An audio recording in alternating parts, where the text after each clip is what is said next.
ವೀಕ್ಷಕರೇ, ಈ ಪಕ್ಷಿ ಒಂದು ವರ್ಷಕ್ಕೆ ಒಣ ಮರದಲ್ಲಿ ಬರೋಬ್ಬರಿ 55,000 ತೂತುಗಳನ್ನು ಮಾಡುತ್ತದೆ ಎಂದರೆ ನಂಬುತ್ತೀರಾ? ಹೌದು, ಅದೇ ಈ ವುಡ್ ಪಿಕ್ಕರ್ ಪಕ್ಷಿ. ಅಮೆರಿಕದ ಕ್ಯಾಲಿಫೋರ್ನಿಯಾದಲ್ಲಿ ಕಂಡುಬರುತ್ತದೆ. ಅಲ್ಲಿ ಚಳಿಗಾಲದಲ್ಲಿ ಹಿಮ ಬೀಳುವುದರಿಂದ ಮರಗಳ ಮೇಲೂ ಹಿಮ ಬಿದ್ದು ಆಹಾರ ಸಿಗುವುದಿಲ್ಲ ಎಂದು ಬೇರೆ ಪಕ್ಷಿಗಳು ವಲಸೆ ಹೋಗುತ್ತವೆ. ಆದರೆ ಈ ವುಡ್ ಪಿಕ್ಕರ್ ಎಂಬ ಈ ಪಕ್ಷಿ ಬೇಸಿಗೆಗಾಲದಲ್ಲಿ ಚಳಿಗಾಲದ ಆಹಾರಕ್ಕಾಗಿ ಕಾಳುಗಳನ್ನು ಸಂಗ್ರಹಿಸಲಿಕ್ಕೆ ಒಣ ಮರದ ತುದಿಯಲ್ಲಿ 55,000ದವರೆಗೂ ತೂತುಗಳನ್ನು ಮಾಡಿ ಅದರಲ್ಲಿ ಕಾಳುಗಳನ್ನು ತಂದು ಶೇಖರಣೆ ಮಾಡುತ್ತದೆ.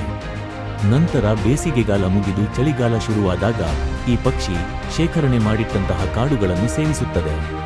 ಈ ಪಕ್ಷಿಯ ಇನ್ನೊಂದು ಅಚ್ಚರಿಯ ಲಕ್ಷಣವೇನೆಂದರೆ ಈ ಪಕ್ಷಿಗೆ ಧ್ವನಿ ಪೆಟ್ಟಿಗೆ ಇಲ್ಲ.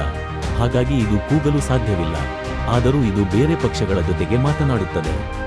ಅದು ಹೇಗೆಂದರೆ, ಮರಗಳಲ್ಲಿ ತೂತು ಮಾಡುವ ಸಂದರ್ಭದಲ್ಲಿ ಅವು ತಮ್ಮದೇ ಆದ ಪ್ಯಾಟರ್ನ್ನಲ್ಲಿ ತನ್ನ ಕೊಕ್ಕಿನಿಂದ ಮರಕ್ಕೆ ಹೊಡೆದಾಗ ಬರುವ ಶಬ್ದದಿಂದ ಅವುಗಳು ಮಾತನಾಡುತ್ತವೆ. ಈ ಮಾಹಿತಿ ನಿಮಗೆ ಇಷ್ಟವಾದರೆ ಲೈಕ್ ಮಾಡಿ ಮತ್ತು ಚಾನೆಲ್ ಸಬ್ಸ್ಕ್ರೈಬ್ ಮಾಡಿಕೊಳ್ಳಿ.